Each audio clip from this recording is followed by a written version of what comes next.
Guys, আসসালামু আলাইকুম। আপনারা সবাই কেমন আছেন? আশা করছি সবাই খুব ভালো আছেন। আলহামদুলিল্লাহ, আপনাদের ভালোবাসায় আমিও খুব ভালো আছি। তো দেখুন, আমি চলে এলাম একেবারেই পুকুরে তাজা রুই মাছ দিয়ে। আজকে আমি বানাবো দেশি ওলের মাছের ঝোলের রেসিপি। তো আপনারা বিভিন্ন ধরনের হয়তো বানিয়েছেন, কিন্তু একবার এইভাবে বানিয়ে দেখুন, দুর্দান্ত লাগবে। তো আমি পরিমাণ মতো মাছ এখানে নিয়ে নিচ্ছি। তো দেখি বুঝতে পারছেন, একেবারেই দেশি রুই মাছ। তো একদমই পুকুর থেকে টাটকা মাছ ধরা। তো আমি এখানে দেখুন কিভাবে রান্নাটা করছি, পুরোটাই শেয়ার করব। তার জন্য প্রথম থেকে লাস্ট পর্যন্ত পুরোটা থাকার অনুরোধ রইল। একদমই স্কিপ করবেন না, স্কিপ করলে কিন্তু অনেক কিছুই মিস হয়ে যায়। অনুরোধ রইল প্রথম থেকে লাস্ট পর্যন্ত আমার সঙ্গে থাকার। তো দেখুন, আমি ওলগুলো পরিমাণ মতো যেরকম হিসেবে আপনারা পিস করতে চান সেরকম হিসেবে আপনারা ভালোভাবে কেটে নিতে পারেন। আমি খুব ভালো মতো ধুয়ে নিয়েছি। তো আমি এখানে কিছুটা পরিমাণের পানি গরম করে নিলাম। তো পানিটা হালকা একটু গরম হয়ে আসার পর আমি ওলগুলোকে এখানে দিয়ে দিচ্ছি। সামান্য পরিমাণে লবণ আমি এখানে দিয়ে দেবো। ওলের জন্য অনেকেই কিন্তু খেতে চায় না, বলে যে ওলেতে নাকি অনেক গলা চুলকায়। কিন্তু পারফেক্টভাবে যদি রান্না টিপসহ আপনারা ফলো করে রান্না করেন, খেতেও খুবই ভালো লাগবে আর একেবারেই কিন্তু গলা চুলকাবে না। তো আমি লবণ দিয়ে পানিটা দেখুন একটু ফুটিয়ে নিচ্ছি। তারপর আমি ওলগুলোকে ছেঁকে একটা জালতির সাহায্যে আমি ওলগুলোকে কিন্তু তুলে নেব। খুব বেশি সেদ্ধ করব না, কারণ এটা একেবারেই দেশি ওল, খুব সহজেই কিন্তু সেদ্ধ হয়ে যাবে। তার জন্য দেখুন একটু যে পানিটা ফুটে উঠেছে, আমি ওলগুলোকে নামিয়ে নিচ্ছি। তারপর এখানে একটা ফ্রাই প্যান বসিয়ে দিচ্ছি। ফ্রাই প্যানটা খুব ভালো মতো গরম করে নিতে হবে। তারপরে পরিমাণ মতো তেল আমি এখানে অ্যাড করব।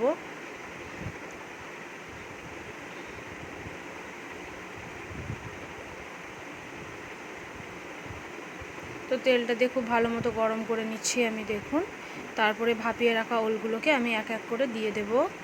তো পারফেক্টভাবে যদি ওল দিয়ে মাছের ঝোল বানান, তো 1 প্লেট ভাত কিন্তু আপনি এই রেসিপিটা দিয়েই খেয়ে নিতে পারবেন, এতটাই মজার লাগে। তারপর দিয়ে দিচ্ছি পরিমাণ মতো হলুদ আর পরিমাণ মতো লবণ দিয়ে খুব ভালো মতো আমি একটু মিক্স করে নেব, দিয়ে একটু লাল করে ভেজে নেব দু পিঠটা।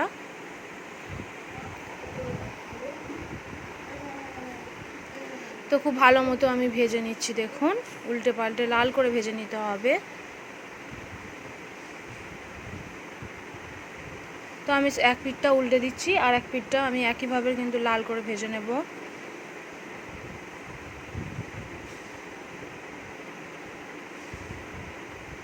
তো দেখুন আমি একদমই লাল করে ভেজে নিয়েছি। তো এবার আমি তুলে নেব একটা প্লেটে।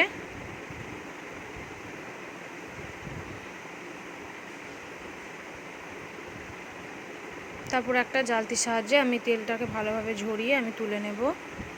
তো সুন্দর করে ভাজা হয়ে গেছে, দেখি বুঝতে পাচ্ছেন।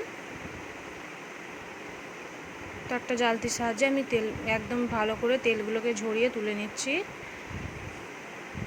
রান্না করা খুবই সহজ, খেতে দারুণ মজার। পারফেক্টভাবে যদি রেসিপিটা ফলো করে রান্না করেন, খুবই ভালো লাগবে খেতে। তারপরে ডুমো ডুমো করে আলু কেটে রেখেছিলাম, সেই আলুটা আমি একইভাবে লবণ আর হলুদ দিয়ে আমি ফ্রাই করে নেব।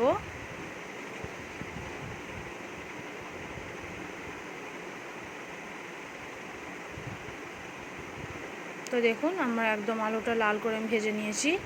এবার একইভাবে আলুটাকেও আমি জালতির সাহায্যে উঠিয়ে নেব।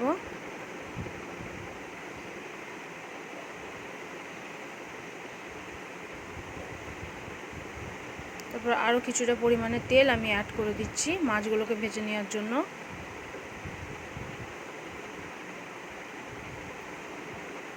তারপরে মশলা মাখিয়ে রেখেছিলাম লবণ, হলুদ আর সামান্য একটু লঙ্কা গুঁড়ো দিয়ে।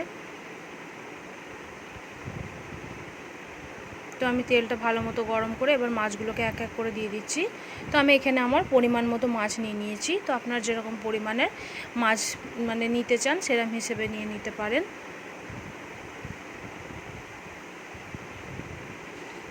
তো একটু মুচমুচো করে লাল লাল করে একদম মাছগুলোকে ভেজে নিতে হবে।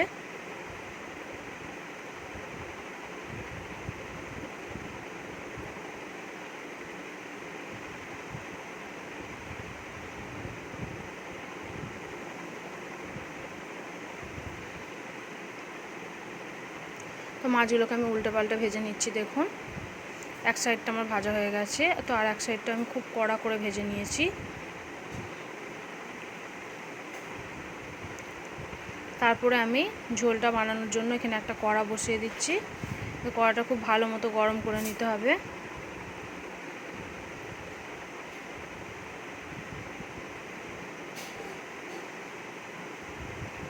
তো ভালোভাবে, একদমই ভালোভাবে গরম করে নিতে হবে।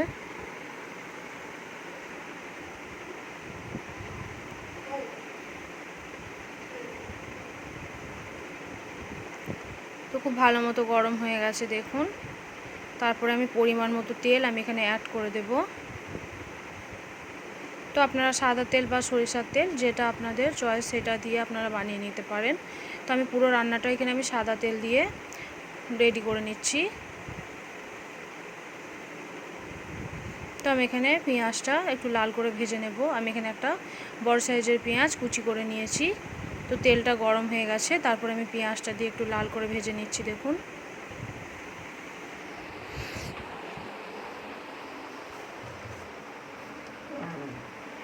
তারপর দিয়ে দিচ্ছি আমি এখানে লঙ্কা গুঁড়ো, তারপরে একটু পানি অ্যাড করে দিচ্ছি যাতে কালারটা সুন্দর আসে। লবণটাও আমি দিয়ে দিয়েছিলাম, সেটা হয়তো আর ক্যামেরাতে আসেনি। তো প্রথমে আমি পেঁয়াজের মধ্যে লবণ, তারপরে লঙ্কা গুঁড়ো দিয়ে খুব ভালো মতো আমি এখানে ভেজে নিচ্ছি। তারপরে আদা রসুনটাও দিয়ে দিয়েছিলাম আমি 1 চামচ মতো আদা বাটা। তারপরে এখানে দিয়ে দিচ্ছি 2 চামচ ধনিয়া গুঁড়ো, 1 চামচের একটু বেশি হলুদ গুঁড়ো, আর বড় চামচের 1 চামচ দিয়ে দেব জিরে গুঁড়ো।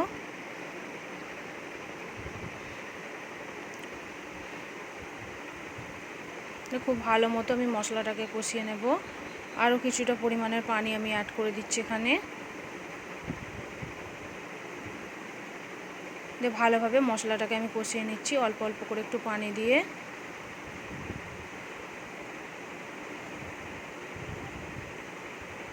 তো মশলাটা যত সুন্দরভাবে কষাবেন তত সুন্দর একটা টেস্ট আসবে। তারপর দিয়ে দিচ্ছি এখানে একটা বড় সাইজের টমেটো।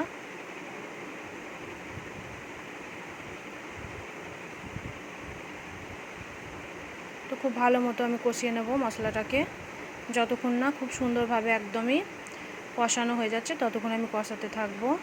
তো দেখুন মশলাটা আমার সুন্দরভাবে কষানো হয়ে গেছে, মশলা থেকে কিন্তু তেল ছেড়ে দিয়েছে, আর টমেটো পেঁয়াজ সব ভালোভাবে সিদ্ধ হয়ে গেছে। ভেজে রাখা আলু এবং ওল দিয়ে দেব আমি। তো দেখি বুঝতে পারছেন একবারে সুন্দর করে ভেজে নিয়েছি আমি, খুব একটা বেশি সময় লাগবে না এগুলোকে সিদ্ধ হওয়ার জন্য।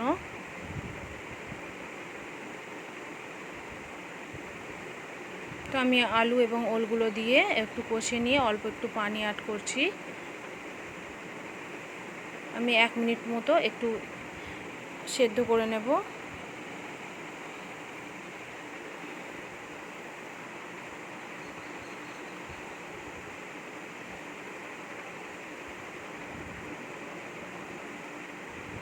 বিশ্বাস করুন এইভাবে একবার রান্না করে দেখুন, যারা খেতে চায় না তারাও কিন্তু খুবই পছন্দ করবে এই রেসিপিটা।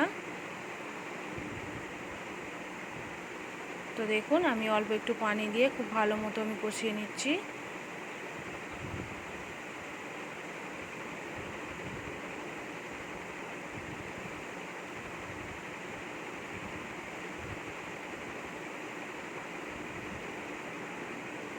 খুব সুন্দরভাবে কষিয়ে নিতে হবে। তারপরে আরও কিছুটা পরিমাণের পানি আমি এখানে দিয়ে দিচ্ছি। আমি 1 মিনিট মতো ঢাকনা বন্ধ করে রেখে দেব। 80% কিন্তু আগেই ভেজে আমি তখনই সেদ্ধ হয়ে গেছে। তো 20% আমি 1 মিনিট মতো ঢাকনা বন্ধ করে সেদ্ধ করে নেব। তো 1 মিনিট পর আমি ফিরে আসছি। তো দেখুন আমার ঝোলটা কিন্তু একেবারেই শুকিয়ে এসেছে, আর দেখেই বুঝতে পারছেন যে 20% বাকি ছিল সেটাও কিন্তু সুন্দরভাবে সিদ্ধ হয়ে গেছে। তো দেখুন আমি আপনাদের সামনে একটু ভেঙেও দেখিয়ে দিলাম। তো এইভাবে রান্না করলে বিশ্বাস করুন দারুণ হবে। তো আমি খুব ভালো মতো কষিয়ে নিচ্ছি, খুব বেশি আমি নাড়াচাড়া করব না, কারণ আলু এবং ওল দুটোই কিন্তু ভালোভাবে সিদ্ধ হয়ে গেছে এবং ভেঙে যাচ্ছে, তার জন্য এর থেকে বেশি আমি আর নাড়াচাড়া করব না। এবার পরিমাণ মতো পানি আমি এখানে অ্যাড করে দেব।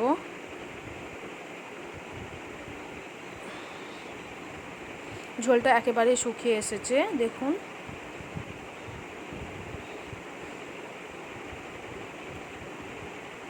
একেবারেই শুকিয়ে এসেছে। এবার পানি অ্যাড করে দিচ্ছি, পরিমাণ মতো পানিটা আমি এখানে অ্যাড করে দেব।